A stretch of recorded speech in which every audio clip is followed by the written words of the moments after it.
মুখ্যমন্ত্রী আত্মনির্ভরশীল প্রকল্প।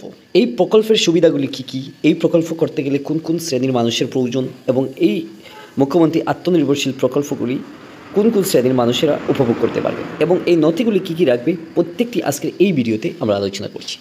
মুখ্যমন্ত্রী আত্মনির্ভরশীল প্রকল্প, মুখ্যমন্ত্রী আত্মনির্ভর যোজনা, এটি একটি সরকারি উদ্যোগ যা মানুষ আত্মনির্ভরশীলতা বাড়াতে পারে এবং অর্থনৈতিকভাবে উন্নয়নের সুযোগ তৈরি করতে পারে। এই প্রকল্পটি রাজ্যভেদে বিভিন্ন রকমের সুবিধা রয়েছে। স্বনির্ভরশীল দল বা ব্যক্তিগত ঋণ প্রদান, কম সুদে ঋণ প্রদান এবং ঋণের ক্ষেত্রে সাবসিডি বা ভর্তুকি প্রদান, বিভিন্ন রকমের সুবিধা রয়েছে। নতুন ব্যবসা করার জন্য এটা প্রাথমিক স্তরে সহায়তা করবে। এটি ক্ষুদ্র, মাঝারি এবং ক্ষুদ্র শিল্পের জন্য এইটি অনেক সহায়তা করে এবং বেকার যুবকদের জন্য একটা সুবর্ণ সুযোগ এবং স্বনির্ভরশীল দল গঠনের মাধ্যমে মহিলাদের কর্মসংস্থানের বিরাট একটা সুখবর।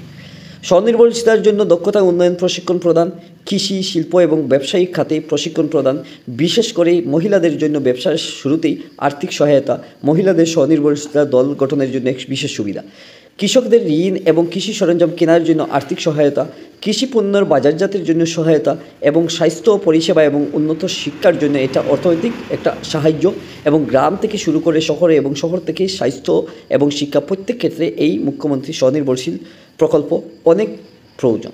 তাই আজকের এই স্বনির্ভরশীল প্রকল্পের কী কী সুবিধা রয়েছে এবং কোন কোন শ্রেণীর মানুষেরা এই স্বনির্ভরশীলতা প্রকল্পের অন্তর্গত হতে পারবেন, প্রত্যেকটি আজকের এই ভিডিওতে আলোচনা করছি। এবং এই প্রকল্পগুলি কী কী রয়েছে, এই স্বনির্ভরশীল প্রকল্প পঞ্জীয়নের অর্থাৎ অন্তর্ভুক্ত করা 2023 সালের 23 সেপ্টেম্বর তারিখ ছিল, কিন্তু বর্তমানে আত্মনির্ভরশীল যেটা অসম মুখ্যমন্ত্রীর প্রকল্প সেটা 2.0 হয়েছে। এইটা কিন্তু 18 নভেম্বর পর্যন্ত তার অন্তিম তারিখ। তাই আপনারা সরাসরি এই জায়গা থেকে www.মুখ্যমন্ত্রী আত্মনির্ভরশীল যোজনা.com আপনারা গিয়ে সরাসরি এই ওয়েবসাইটে গিয়ে আপনারা লগ ইন করে আপনারা অ্যাপ্লাই অর্থাৎ আবেদন করে নিতে পারেন।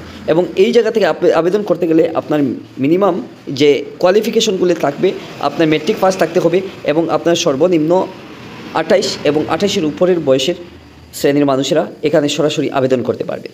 আপনারা সরাসরি এই ওয়েবসাইটে গিয়ে আপনারা অ্যাপ্লাই করে নিতে পারেন। আজকের এই ভিডিও আপনাদের কেমন লাগলো আপনারা ভিডিওর নিচে কমেন্টে মতামত জানাতে পারেন। ধন্যবাদ।